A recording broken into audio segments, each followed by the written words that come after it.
maanta muuqaalkeenu waxa ku saabsanaan doonaa sida aad u buuxin lahayd sharciga cusub ee cashuur qaadida YouTube 2021 ku soo dhawaada muuqaalkeena hadaba.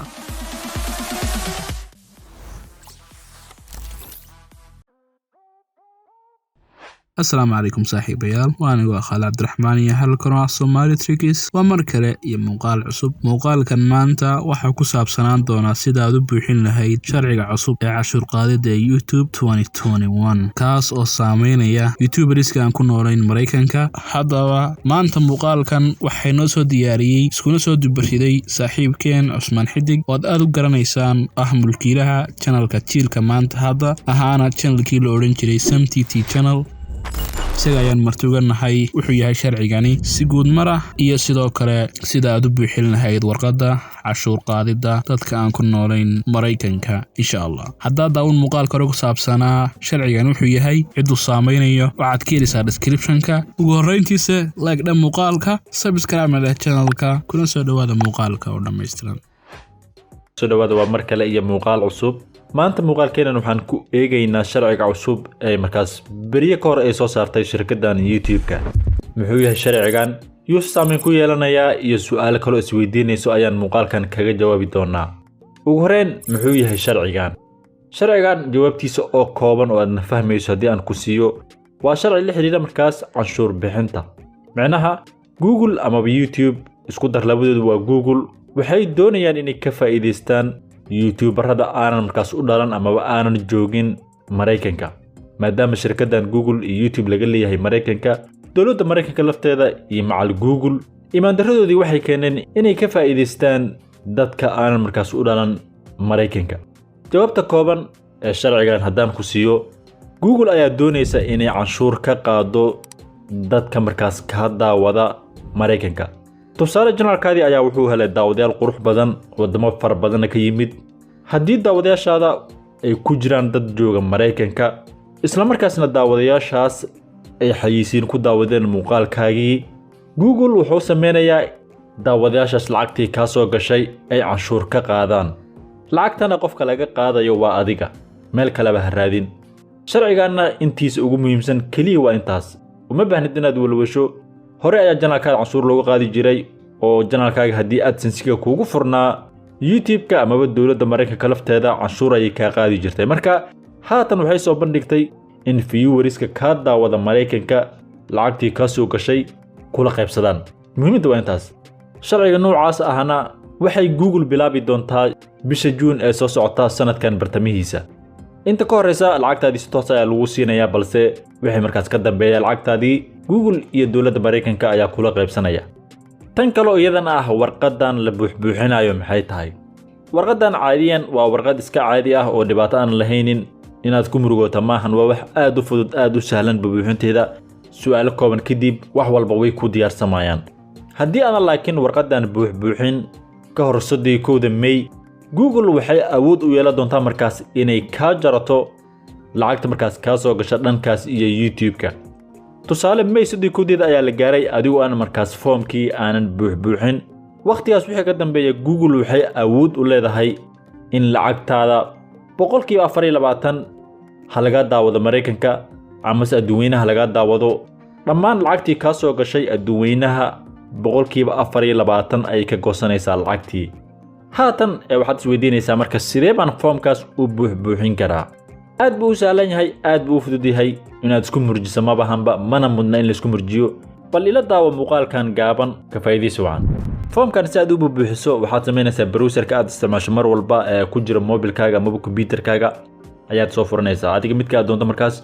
waad isticmaali karaysaa oo xur ayaa u tahay. haatan si computer ayaan isticmaalay, computer ayaan soo kacsaday kadib halkan ayaad waxaad ku qoraysaa marka Google Chrome. xaggan searching-ka ayaad waxaad ku qoraysaa markaas Google AdSense.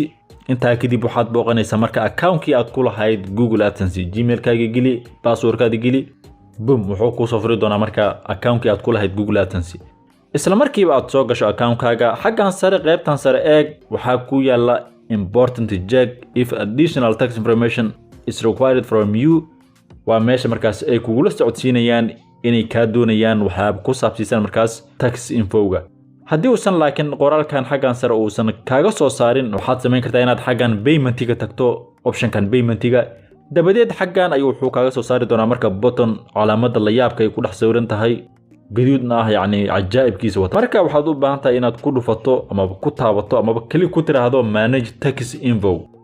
warqad noocan oo kale ayuu kuu soo firi doonaa marka manage tax info ayuu ku leeyahay xaggan hoose qoraal ku yaal haddii aad akhrisana wuxuu ku leeyahay provide or update your tax info yacni waa muhiim inaad mar walba iska akhriso qoraalka haddii aad yara fahmayso luqadda ingiliishka marka arrintaasna aad bay muhiim u tahay mar walba xaggan hoose no tax info on file haddii uu kuu soo saaro taas micnaheedu waxay tahay warqadii lagaa baahnaa markaas aadan buuxbuuxin marka waxaad kusii taabanaysaa mar kale add tax info ayaad kusii dhifanaysaa intaa kadib waxay ku leeyihiin marka si aan kuu xaqiijino inaad adiga tahay passwordkaad geli gmailkaaga passwordkiisa ayaad gashanaysaa dabadeedna waxaad sii samaynaysaa waad garanaysaa oo waa next hawsha ugu muhiimsan marka xaggan ayay ka bilaabanaysaa mana ahan inaad isku murjiso wax mudan ma ahan aad bay u fududahay aad bay u sahlan tahay mar kale aad bay muhiim u tahay inaad qoraalkan iska akhriso wuxuu ku leeyahay to find the right tax form please answer a few questions first marka hore su'aalo kooban ka jawaab ayuu ku leeyahay su'aasha koobaad waxay ku leedahay account-kaaga AdSense-ga ee aad isticmaasho waa nuucee ma shakhsi baa leh mise shirkad baa leh waadna garanaysaa markaad account AdSense samaysanayso wuxuu ku weydiinayaa labadan midkood marka account-kaaga AdSense-ga berigii hore waxaad ku samaysay haddii uu ahaa individual dooro haddii uu ahaa non individual isaga dooro marka haatan account-kayga waa individual oo shakhsi baan ahay midkaas ayaan dooranayaa dabadeed maxaad leedahay waa next marka su'aal kale oo marka la ku weydiinayaa oo wuxuu ku leeyahay ma qof Mareykan ku dhashay baa tahay mise Mareykanka deegaan kaliya ayaa ku tahay marka haatan adreeskan isticmaalay uu account-kan ugu samaysan yahay Mareykanka ma ahan manihi Mareykan mana degan Mareykan marka waxaan leeyahay iga raali ahada oo waxaan leeyahay no ayaan leeyahay marka la next ayaad sii leedahay su'aal kale ku weydiinaya mar kale oo wuxuu ku leeyahay marka dooro type-ka markaas aad formkaaga u buuxin doonto marka tan qaarkiin maybe inaadan fahmaynin laakiin dadka ka baxsan Mareykanka amaba aanan joogin Mareykanka waxay dooranayaan W8 Ben marka haddii uu adreeskaaga ahaa Mareykanka maybe inuusan kuu soo saarin waxyaabahan laakiin haddii adreeskaaga uu wadamadan kale ahaa waxyaabahan ay kuu saari doonaa marka wuxuu ku leeyahay waxyaabihii hore aad soo dooratay haddii aan yara eegno jawaabtaada waxay noqonaysaa marka W8 Ben midkaas ayaad dooranaysaa dabadeed waxaad sii leedahay start W8 Ben form ayaad leedahay oo page noocan oo kale ah ayuu kuu soo gudbin doonaa mar kale marka tax identity waxyaabahaas uu kuu saari doonaa mar kale akhri qoraalkan hoose wuxuu ku leeyahay be sure this information is exactly the same as your tax documents marka aad bay muhiim u tahay inaadan waxba qaldin maalintaad wax qalado 24% lacagtaada waxaa qaybsanaya Google iyo dawladda Mareykanka adigiina dadaalkaagii meeshaas wuxuu ku noqonayaa bacaad caana lagu lisay ama biyo lagu shubay marka xaggan hoose name of individual waxaad arkaysaa inuu kuu soo saari doono magacii markaas kuugu samaysnay AdSense-gaaga uma baahnid inaad wax ka bedesho uma baahnid inaad tirtirto hoos uga soo deg halkan DBA ay qoran tahay waa optional waad ka tagi kartaa yacni qasab maahan inaad xaggaas magac ku qorto ama waxaad ku qorto waa optional xor baad u tahay waad ka tagi kartaa marka hoos ima mar kale country of citizenship qofka aad adreeskiisa isticmaalayso amaba haddii aad adiga tahay waddanka aad markaas adreeskiisa isticmaalayso miyaad u dhalatay mise qaxooti ayaad ku tahay marka haddaad waddankaas u dhalatay oo aad baasaboorkiisa haysato waddankaas ayaad ka dooranaysaa xaggan haddii aasan u dhalan welina sharci u dhalasho aadan ka helin waddankaas waddankii asalka ahaa ee aad u dhalatay ee aad baasaboorkiisa haysatay ayaad dooranaysaa marka haatan waxyaabahaas waan buubsiinayaa falaartas ayaad furaysaa den waddamadii oo dhan ayuu xaggan kuu soo saari doonaa den waddankii aad asal ahaan ka soo jeeday amaba aad jinsiyaddiisa haysatay ka dooro markaad doorato markale hoos u soo deg meesha dad badan ay ku wareereen waa xaggan marka tax buyer identification number xaggan hoosena wuxuu yahay ayuu kuu sharxayaa hoos haddii aad fiirisaa marka wuxuu ku leeyahay foreign tin USI tin or SSN maxay yihiin waxyaabahan tusaale foreign tinkan qoraalka yar ee hoos ugu qoran haddii aad eegto waa optional USI tinkan haddii aad qoraalka hoos ugu qoran haddii aad eegtana waa optional labadaba waad ka tagi kartaa haddii uu adreeskaaga uu yahay Mareykanka ama wadamadan kale caalamka adreeskiisa haddii aad isticmaalayso iyadana waa ku optional warkaas u caddiso maahan balse haddii aad rabto inaad geliso xur baad u tahay waad gelin karaysaa oo free baad u tahay marka haatan aniga foreign tinka waan haystaa oo waan gelin karayaa marka haddii aad isticmaalaysay adrees ah UK ama United Kingdom waxaad samayn kartaa qofka adreeska ku siiyay ama haddii aad adigii tahayba insurance numberka ama kaarka markaas canshuur bixinta ee lagu siiyo haddii aad tahay qof shaqaysta kaar ayaa already lagu siiyay ay kaaga goosanayaan canshuurtaas marka insurance numberka waad gelin karaysaa kaarka canshuurta laga goostana numberka ku qoran waad gelin karaysaa labadaba xur baad u tahay free baad u tahay marka waxyaabahan sida caadiga waan qarinayaa maadaama information xasaasi uu yahay waxaad samaynaysaa marka geli amaba ka tag adiga ayaa optionkaas iska leh dabadeed waxaad sii leedahay marka next ayaad sii leedahay marka la safxad noocan oo kale ay kuu soo furi doonaa si automatic wadankii aad joogtay isaga dooranaya xagan hoose address lane 1 address lane 2 postal town postal code waxyaabahaas ay kaga baahan mar kale inaad buuxiso waxyaabahan addresskii aad markii hore isticmaashay account-kaaga AdSense-ga ayaad mar kale ku celinaysaa halkan ama baad ku buuxinaysaa mar kale waxyaabahan waan qarinayaa waad garanaysaa oo waxyaabo aad u muhiim ah waana buubsiinayaa sidoo kale halkan markii waxyaabihii oo dhan aad geliso waxyaabahan mailing address is same as permanent residency waxyaabahaas haddaad doonto tigda saar aniga haatan tigda ayaan saaraya dabadeedna iska xaqiiji addresska aad AdSense-ga aad u isticmaashay iyo midkan aad isticmaashay inay isleeyihiin haddii ay kala duwanaadaan laga yaabee inay ka soo diidaan foomkan aad buuxinayso marka war badan nakasta ayaad sii leedahay wiji kale oo noocan oo ayuu mar kale kuu soo furi doonaa marka xagan qoraalkan akhri mar walba aad bay muhiim u tahay wuxuu ku leeyahay are you claiming reduced rate with holding under tax treaty marka haddii wadanka aad isticmaashay addresskiisa iyo dawladda Mareykanka haddii ay lahaayeen heshiis canshuur bixin ah waxaad samayn kartaa inaad xagan tiraahdo yes haddii aysan wadankaaga iyo dawladda Mareykanka uusan heshiis ka dhaxaynin waxaad leedahay no tusaale wadamo aad u fara badan ayaa jiro oo heshiis kula jira dawladda Mareykanka kaasoo markaas ku saabsiisan canshuur bixinta marka wadamadaas listigooda oo dhan waxaan sameyn doonaa inaan description video-gan ku soo dhigo xagaas aad wadamadaas ka akhrisan kartaa haddii wadankii addresskiisa aad isticmaashay uu ku jiro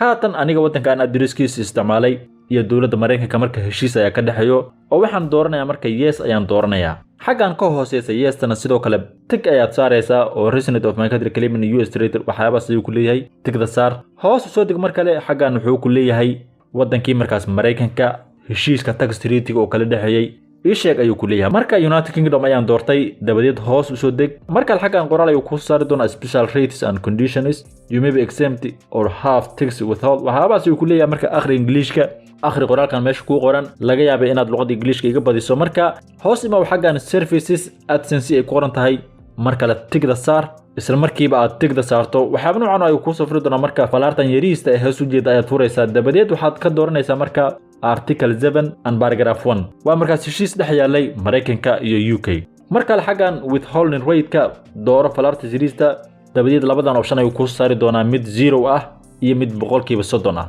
dawladdan UK iyo Canada iyo Mareykanka waxay leeyihiin heshiis ganacsi oo 0% ah markii la eego tax information-ka ama dhanka canshuur bixinta dadka wadamadaas u dhashay 0% ayay dooran karayaan marka haatan 0% ayaan dooranayaa hadiisa wadankaaga uusan tax treaty ama heshiis canshuur uusan kala dhaxayn Mareykanka 30% ayaa dooranaysaa oo taas waa sharci haddii uusan addresska aad isticmaashay UK iyo Canada uusan ahayn 30% ayaad marba dooranaysaa warkaas waa cadi hayaan filan mar kale hoos soo deg xagan tigda saar waa qasab inaad tigda saarto motion picture and TV YouTube Google Play ima mar kale tigda saar dabadeedna xagan paragraph-ka fur waxaad ka sii dooranaysaa article 12 withholding rate-kana waxaad ka sii dooranaysaa 0 xagan kale mar kale tigda sii saar other copyright YouTube and Google Play u ima mar kale tigda saar paragraph ka sii dooro taas waad fahanteen ayaan filayaa marka qoraalka hoosana mar walba iska akhri aad bay muhiim u tahay si markaas aad u fahanto waxyaabahan meeshan lagugu leeyahay markaad waxyaabahan tigda soo saarto 00 haddii aad doorato hadba wadankaaga ay ku xiran tahay haddii heshiis uu kala dhaxeeyo dawladda Mareykanka marka nakasta ayaad leedahay markaad nakasta tiraahdo wax yar ayaad sugaysaa oo uu is warwareejinayaa kadib wuxuu ku soo bandhigi doonaa marka waxyaabaha aad soo buuxisay oo dhan yacni jawaabihii aad soo dooratay oo dhan ayuu xagan kugu soo bandhigayaa marka iyadoo PDF-na haddii aad doonto halkan aad ka akhrisan karaysaa oo warqadii ayaa PDF lagaaga dhigay markaad waxyaabihii aad ku qanacsan tahay marka amaba aad aaminsan tahay inay kuu saxan yihiin xagan tigda saar I confirm that I have reviewed the generated tax documents markaad tigda saarto mar kale nakasta ayaad kusii dhafanaysaa mar kale qoraal dheer oo aad u fara badan ayuu kuu soo taxayaa marka qoraalkan akhri ama ka tag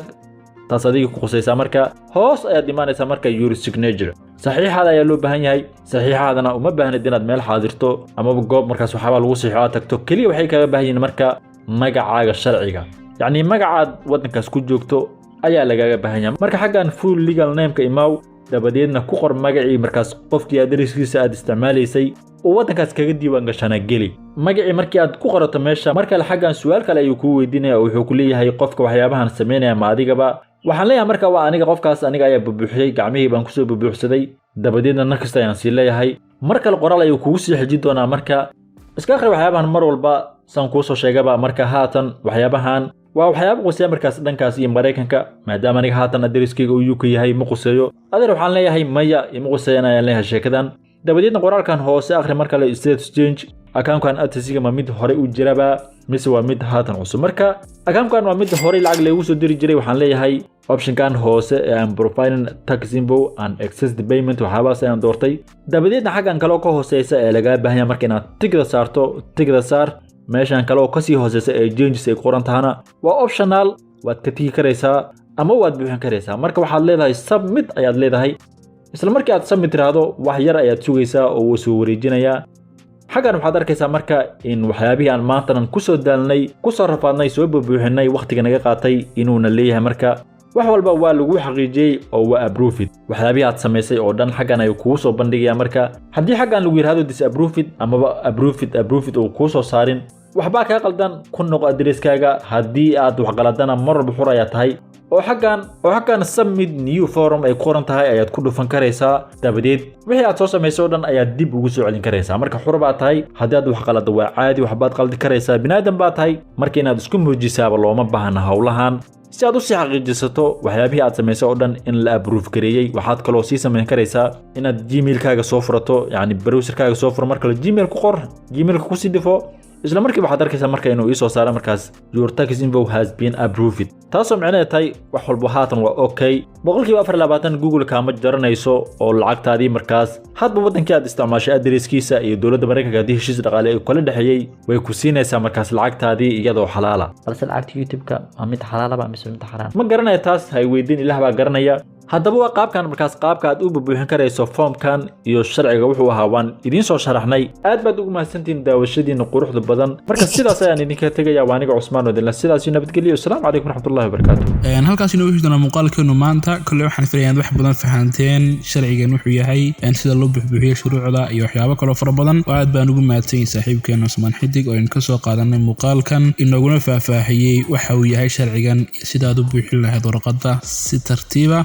halkaas inuu jirno muuqaalkeenu wixii faahfaahina wadamada xayiiska la leeyahay Mareykanku cidda uu saameynaya sharcigan iyo muuqaalkii hore ku saabsan sharcigan wuxuu yahay sidoo kale kanaalka Cusmaan Xidig ama jiilka maanta iyo muuqaalkan oo original ah dhammaan waxyaabahaas oo dhan waxaad ka helaysaa sanduuqa hoose ee tusiyaha description-ka waxaan filayaa inaad fahanteen wax fara badan haddaad ka heshay muuqaalka fadlan like dheh channelkana subscribe dheh waa anigu Khalid Cabdiraxmaan iyo halkan waa Somali Tricks oo idin leh stay creative assalaamu calaykum